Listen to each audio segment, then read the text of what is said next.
Where's your go time? Thank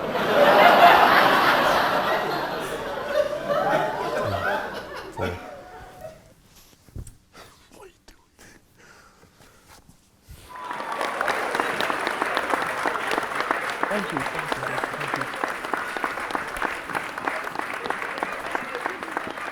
Hi, my name is Sudaisul Hassan, and this is The Black Curtain.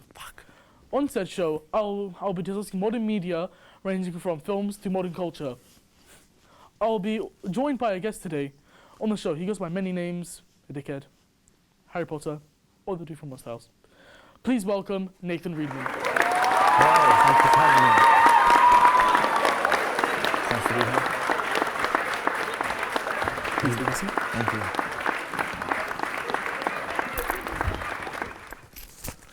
So, would you like to introduce yourself? I'm an 18-year-old level 3 film and TV college student at Amersham College. Good to know. Obviously. So, our first topic today on the show will be about the Avatar live-action series, which is going to be premiering on Netflix. Well, Yeah. eventually, you know, If they do, yeah. So obviously we've seen the cast online. It's been announced who will play each character. Yeah. And so, what's your opinions on the cast so far? I'm happy that it's a lot of unknown actors. Of course, there's Uncle Iroh, who's originally from Kim's Kim's Convenience. Good sitcom. But he's perfect. I think he's perfect for Yeah, Iroh. so even if you got the look, Especially feel, comparing him to the original, well, the original live-action version of Iroh. Those in the M. Night Shyamalan film, they completely ruined that film. I think. Unfortunately. Obviously, Katara and Aang and Sokka all look like they're going to finally be ready for them roles. Yeah, and one thing that's kind of noticeable is the age difference between Aang and Katara. Yeah. Which, of course, in animation it's less noticeable, but when it's live action, the age difference between 12 and maybe 14, 15, it's kind of noticeable, and it's going to be kind of weird to see that interaction. I mean, they might not even dive into the whole relationship straight away. I know it's hinted at in season 1, but it's not until the end of season 2, begins season 3. Once Aang's been injured, Katara starts caring for him, I think. So we'll see. I mean, by then they could be the similar age. Like they might look a similar age, so it might not be as awkward. Plus, they can always just do movie magic with like makeup or other sorts to make them look a little bit older. But then I guess it's also just once Aang's actor's older, it might feel a bit more comfortable because Katara already looks. That'll probably come in later in like maybe season 2, season 3. If we get a season 2, well, I'm pretty sure we'll get a season 2 and 3. But I feel like the show is going to be successful. I have good confidence in it. Yeah, I think. Because I think the show is the beginning of the renaissance for Avatar. Yeah, because the last one we obviously got was Korra, the end of Korra. I think, me personally, I think maybe some other fans of the show might be going to a bit sceptical because of what we saw with the film. Yes, and the CGI in that film was poor. But with that said, Netflix's CGI is just way greater. Like if you look at things like Stranger Things with the Upside Down and with the. But then again, that's one instance, or comparing that to an overall. So just say, because they're gonna for their bending, they're gonna have to be able to bend. Like water. I think every episode. CGI water is something that you have to get right. Like, it looks really kind of uncanny valley. More like metallic. Yeah. And I mean, I want to know what they're going to do for Earth, because in the animation it's easy to kind of show the thing. But and then in the live action it's just a tiny pebble. Yeah, it's like dust of sand. The fire could look cool, and obviously Earth, it's going to be pretty easy, I think, to animate, 'cause it's just boulders and rocks, Or fire. Fire, yeah, I think fire is going to be probably... With this new show, do you think they're going to add more to the series, as in expand the world building? Yeah, there's a show on right now, it's actually only got a few episodes left, called The Last of Us on HBO. And so that's an adaptation of the game from 2013. And with that, they've changed some things in a good way, but they've also added a lot of backstory to the characters. Yes. Because they've got a lot more time to tell the story, we have a lot more time with the characters to understand. And the chance to add to the story, which you couldn't. But we're saying that, what do you think the episode lengths are going to be? Maybe 40 minutes, maybe? Yeah, because the animation's like 20-minute episodes, right? But I hope they don't over-expand the world. You know what I mean? Like add too world much building, to it. yeah, because I feel like we've got Korra. Because we already know what's going to happen in the future. Yeah, we already know what's going to happen. So hopefully they don't try to add things that either won't fit in later, which means they're going to change like a big event, because I think, I don't know, I just worry that too much world building could cause problems. But it's kind of like Marvel, with its most recent phase 4, where it's kind of been over quantity over quality. Yeah. And it's kind of killed the series, because none of them have passion projects, you know what I mean? Yeah, I think there's such an oversaturation of film and TV. I mean, you go back all the way back to what I think it was 2007, 2008, when Iron Man came out, and that was such a passion project from Jon Favreau and from the guys at Marvel, and because they wanted to get it up off the air and get it ready. And it was a great start. It was a great movie. But now it's kind of just like, okay, it's a superhero movie. Follow this exact recipe. So you can roll the dice and the story will be made. Yeah, and I also feel like there's some shows where it fits, like Miss Marvel, for example. Miss Marvel is one of the best Disney Plus Marvel shows they did. Much representation, you need that. We do. Yeah, I think especially in that kind of genre, superhero genre. Because there's more of everyone watches a superhero movie. I mean, if you think, go back to DC, for example, the recent DC, I can name maybe one or two ethnic characters that aren't white Caucasian males. Cyborg, obviously, yeah. And that's it, really. But then think about the original Avengers. True. There's no. I think there's a difference between representation. And so, with the lack of passion, I think that's going to be really noticeable. Yeah. With the movies recently, because like I've said recently, there's been again and again, there's just been more money into the films but less passion. And with that, I think it's gone to shit. Yeah, I mean, okay, so look at it this way, for example. So the last two films got Black Panther, Wakanda Forever, Ant-Man. There's a lot of passion and love went into respect and tragic blows, but into Black Panther. And that was. But compare it to Ant-Man, where Ant-Man was very much, spoilers for Ant-Man, it just came out. Ant-Man was very much a set-up movie for what's coming. I mean, there's no way in hell Ant-Man would actually be able to fight against Kang and win. Exactly, because Kang in the comics, he's basically God.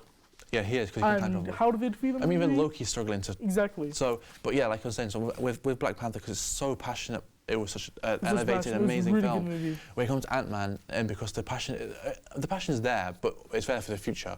But by the time we get there, they're already setting up the next big thing. So we'll see what happens with the next few films. I think they're worrying about too much about the future rather than caring about the present. I mean, look at Spider-Man No Way Home. That didn't really set up much for the future. That was very much like a passion project. Bring everyone together. It's for the fan base, really. And that was one of the best films. I think it's why it's well received.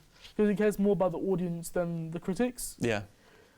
And then, with Marvel now, I feel like there's been an oversaturation of comedy. Yes. That's why Thor Ragnarok didn't do too well. I mean, no, sorry, not Thor Ragnarok. Thor Love and Thunder. Great movie.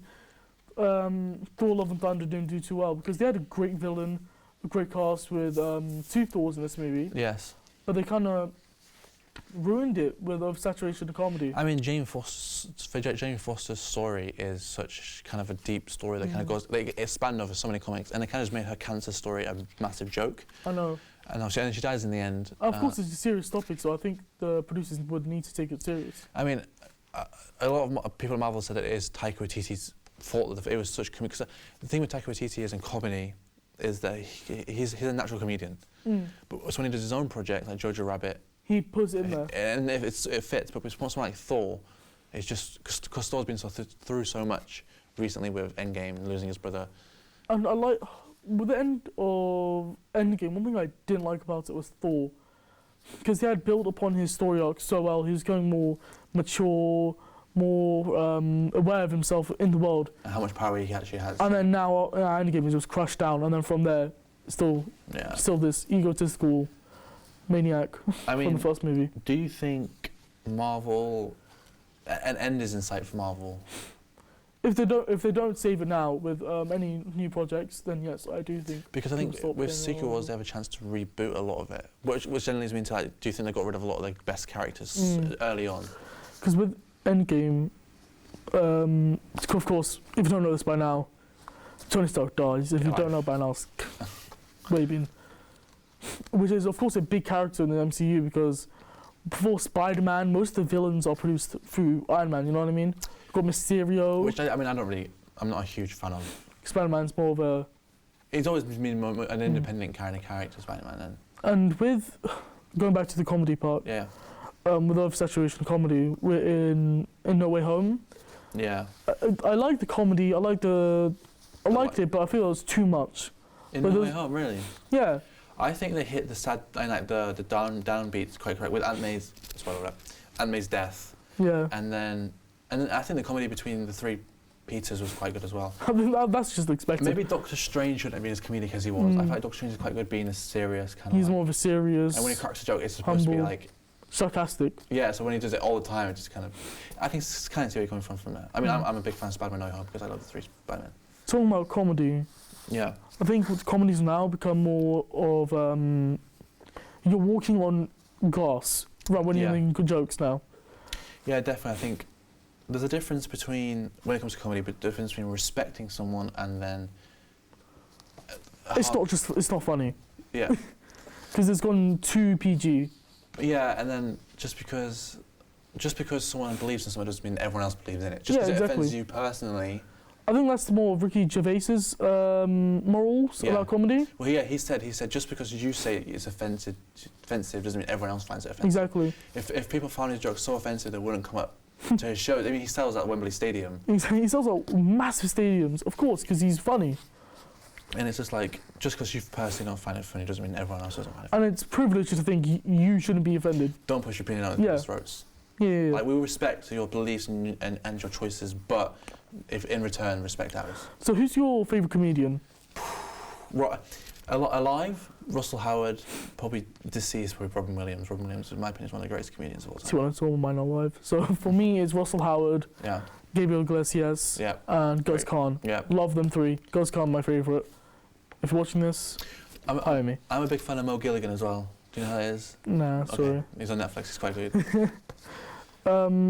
So with comedians now, because social media is a massive thing now, massive impact on your actual representation as a comedian. Yeah. Cancel culture is a shark for these people. Yeah. You can't be too edgy. Well, but the thing is, because I mean, it's such a different time to even what we were 10 years ago. People going back 10, 15 years and finding tweets from people who that's a different era. Who made in a different era, and it's an era for a different society. I think it's just unfair to judge people on their past decisions, especially when some of them are doing so much great things nowadays. So much great things, like people try to cancel Mr. Beast. He's not a comedian. But it's like an example of cancel. And he's done so much for the world. The thing is, I think it'll be very, very hard to ever find a British comedian to cancel, because British humour compared to US culture, it's very different. It's so different in the best way possible. Also, there's a line between dark humour and. I think British comedians are political, but more. How do I explain it? But okay, let's compare it to American comedians. Yeah. You're either left or you're right. There's no centre. Middle ground, yeah. I think that's why British comedians lay. But I think also the British public all tend to have the same opinion about the government and politics. So everything kind of feels relatable. Where in America it's very much like, oh look, I've got this big fancy car. I know. I mean, some exception of Gabriel Iglesias, his stories he are tells so more personal relatable, stories about family and stuff. But I think you got. I like Kevin Hart, but his stories like, look, I was in my mansion one day. So I was in my mansion one day when, I don't know, The Rock came in and he offered me a cup. You can relate to it. Well, you have comedians like Russell Howard who goes, oh, I was watching the news about the politics today, which what everyone was doing. Or I was in London and this happened. Because when there's something to talk about, like something big in the news, like the Queen's death, you're going to make jokes about it. I think a comedy, to tell a good comedy joke, even if it's... It has to be at the expense of someone or something. It has to be relatable at the same time. It has to be start a conversation. Where I think with woke culture is, you're tailoring yourself to a certain group of people. So for example, you're walking on glass. So for example, like this side of the room could agree with it, but this side won't, which means you've already lost half your audience just for appealing to one side of the... Rather than saying it, you're telling it. You know what I mean? And you're not necessarily being original per se, because you're more speaking their words for them. Where I think that's where, like we mentioned earlier, Ricky Gervais, he just doesn't care about other people's opinions. He does what he wants to do, and it makes him successful. Yeah, it really works for him. But I feel like everyone's got their own personality on the show, of course. Yeah. But it's going to be harder for other people to commute. Yeah, and I think the news it's very much now it's all one-sided. It used to be like devil's advocate. One person would share their opinion and then they would say, what about this? But I mean, recently, if you watch things like Good Morning Britain, it's very much tailored towards, okay, this person is trans, bisexual. You have to kind of believe, and obviously everyone should respect. Everyone's entitled to their own opinion. Yes, but you're not entitled to force your opinion down other people. And you're not exempt from consequences of your actions. Now we're not saying that you should disrespect someone because of their beliefs, but be mindful. Be mindful of. I mean, other people might just not understand. For example, like people might, because there's a lot to understand, and I mean, I'm still learning. So someone might say something that's wrong, and you don't take it too personally, you know. But then don't go away to hurt people at the same time. And I think with that we've said everything. Yeah, I think that's. I feel I need to get some water. My mouth's getting dry. Yeah. Thank you for watching, and this is the Black Curtain. Thank you. Good night. Good night. What was that? Do we do good?